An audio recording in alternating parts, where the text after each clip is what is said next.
কিরে কইছিস কসো? পাকিস্তান জায়গা ভাই। কেন? যেমন না বাংলাদেশে থাকার কোনো অধিকার নাই ভাই। আমার দাদাও যুদ্ধ করে না, আমার বাপও যুদ্ধ করে না, এই কারণে আমরা রাজাকার। যুদ্ধ না করলে রাজাকার হয়ে যাস? ও ভাই, যুদ্ধ না করলে রাজাকার। আমার দাদা মনে হয় যুদ্ধের সময় কারে উঠে বইয়াছিল ভাই। এবার যুদ্ধ হলে আমরা করতাম অংশগ্রহণ এবং দেশ করতাম স্বাধীন, পাইতাম অনেক সম্মান, নাতিপুতি পাইতো কোটা, কেউ দিতে পারতো না খোটা। বাপের কোঠায় ছেলে খাবে, ছেলের কোঠায় নাতি, নাতির কোঠায় পুতি খাবে, উপাস থাকুক জাতি। বন্ধ থাকুক লেখাপড়া, অন্ধ থাকুক জাতি, আগামীতে দেশ চালাবে মুক্তিযোদ্ধার নাতি। গরম ভাতে বিলাই বেজার, সত্য কথায় বন্ধু বেজার। ভেবেছিলাম পড়াশোনা করে নিজেই পরিচয় তৈরি করব। এখন দেখতে পাচ্ছি পরিচয় এমনই পেয়ে গেলাম। আমরা কি হ্যালো আপা, চাইতাম গেলাম অধিকার, জীবনটা কেড়ে নিলেন। সঙ্গে থাকলে সঙ্গী, বিরুদ্ধে গেলে হয় জঙ্গি। তুমি কে আমি কে, রাজাকার রাজাকার। আসসালামু আলাইকুম ভাইরা, কিরকম আছেন আপনারা সবাই? আশা করি ভালো আছেন।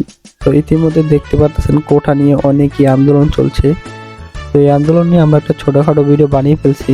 তো এটা বেশি বড় কথা নয়, বড় কথা হচ্ছে আমাদের কলেজের বড় সিনিয়র ভাইয়েরা যেভাবে রাস্তায় আন্দোলন করছে, যেভাবে রক্ত দিচ্ছে, ওনারা যে কাজগুলো করছে ওটা কিন্তু ওনাদের একার কাজ নয়, ওটা আপনার আমার সবার কাজ। কারণ আপনি একদিন পড়ালেখা করে অনেক বড় হবেন, একটা সরকারি চাকরি ডিজার্ভ করবেন।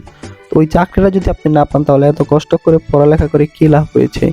তো বাংলাদেশের সবাই তো আর মুক্তিযোদ্ধার সন্তান না যে আপনি পড়ালেখা যাই করছেন একটা সরকারি চাকরি পেয়ে যাবেন।